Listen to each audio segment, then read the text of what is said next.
Shalom, shalom, Israel. Coming to you today with another cold cut, quick and to the point. So it's something that's commonly said in Israel that the heathens, meaning those of another nation that are not of the 12 tribes of Israel, will not, and I repeat, will not be among us. They don't know no law. They don't keep no law. The law wasn't given to them. This is what's commonly said.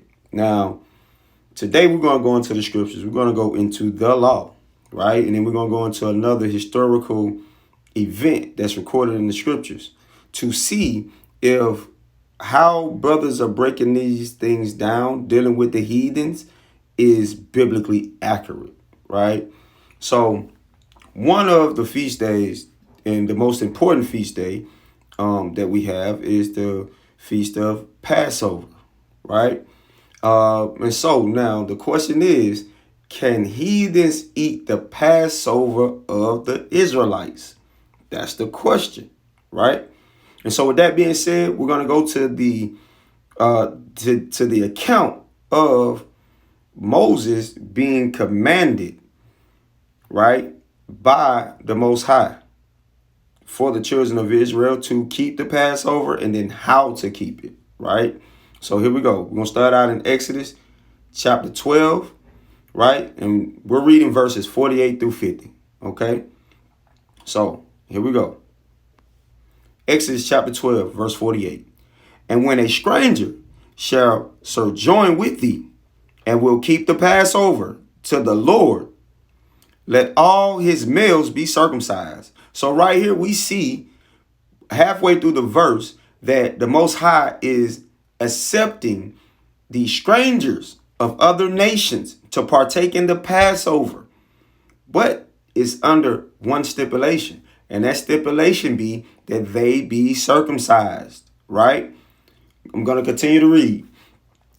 And then let him come near and keep it. And he, meaning the stranger, shall be as one that is born in the land. So now here we see an inclusion of a stranger from another nation that is not of the 12 tribes of Israel being included as though he's a brethren when it comes to serving the Most High in reverence through the Passover. Because again, this isn't Israel Passover. This is the Passover of the Lord, the God of Israel. This is his Passover. So who are we to say who can and can't partake in something that don't even belong to us? But I digress, and I'm going to keep reading. For no uncircumcised person shall eat thereof. Right? So here we see that the only stipulation that the Most High has in reference to the strangers keeping the Passover would be them being circumcised. And of course, the other aspect of it would be they can't be unclean in reference to ceremonially unclean. That's a given, right? So now let's continue on. Verse 49. One law shall be to him that is homeborn, meaning an Israelite of the 12 tribes of our patriarchs, right? And unto the stranger that sojourn among you, meaning a heathen, someone of another nation. They're able to partake in these things because it's one law for us and it's one law for them, right? Now let's see if Moses rejected this. Let's see if Aaron said, nah, you tripping. Let's see if they said this, right? Verse 50. Thus did all the children of Israel, as the Lord commanded Moses and Aaron, so did they. Now I know a lot of brothers out there, they're going to say, well, that's the land. We was in the land. We're in the state of our captivity, so forth and so on. I'll concede, and let's see if we have an inclusion of other nations being included into Israel in captivity. Let's see.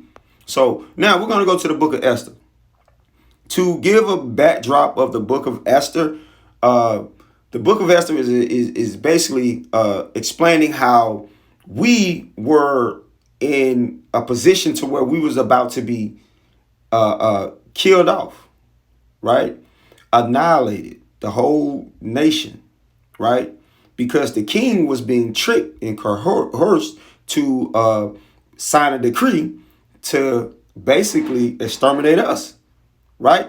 This is what we would say genocide, okay? Now, we're going to read and we're going to see, right, after the king realized what was going on. Esther was one of his wives. And so when she made, a cry and a plea out to the king realized what was going on, and the king basically changed his mind. Now, let's see if these other nations, join with us, right? According to what we just read in the law. And let's see if these Israelites accepted these other nations, these heathens, joining to them, right? Let's see. Right, so we're going to go to Esther chapter 9, verse 27. The Jews ordained and took upon them and upon their seed. So here we see the Jews at that time took upon them and took upon their seeds, meaning their children that came after them. And I'm finished reading. And upon all such as joined themselves unto them. So now here we see where we are having other nations join themselves unto the Israelites. We're seeing this, right? So as it should not fail, that they would keep these 2 days according to their writing and according to their appointed time every year. So every year we had individuals that were not Jews joining themselves to Jews to keep the feast that was written. Right? So now, let's see what feast this is. This is verse 28. And that these days should be remembered and kept throughout every generation. So this is every generation that this feast day is kept. But we're seeing that this feast day is kept with the inclusion of heathens, right? It says every family, every province, and every city, that these days of Purim should not fail from among the Jews, nor the memorial of them perish from their seed. So here we see a decree going out to every family, every province, and every city, that those that were among the Jews and the Jews keep this feast of Purim, and their seeds, every generation to come must keep it. And the thing about it is this. I've heard, brothers say, you can't convert over to a nationality. How could you convert over to a nationality?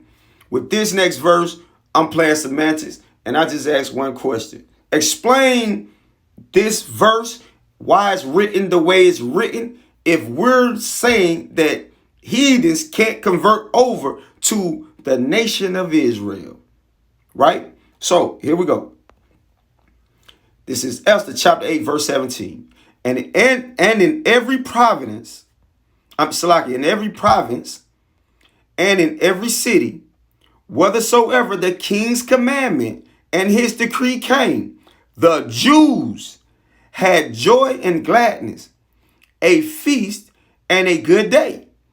And many of the people of the land became Jews, right?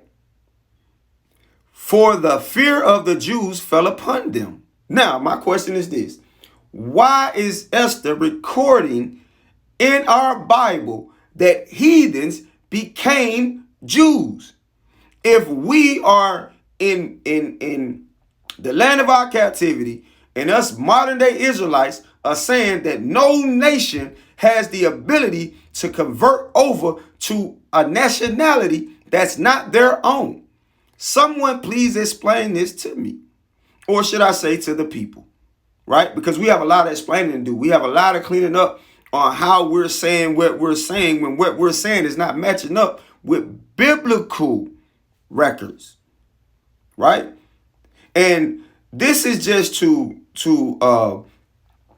that the burden is not placed upon the shoulders of the people to be unjust rulers, right?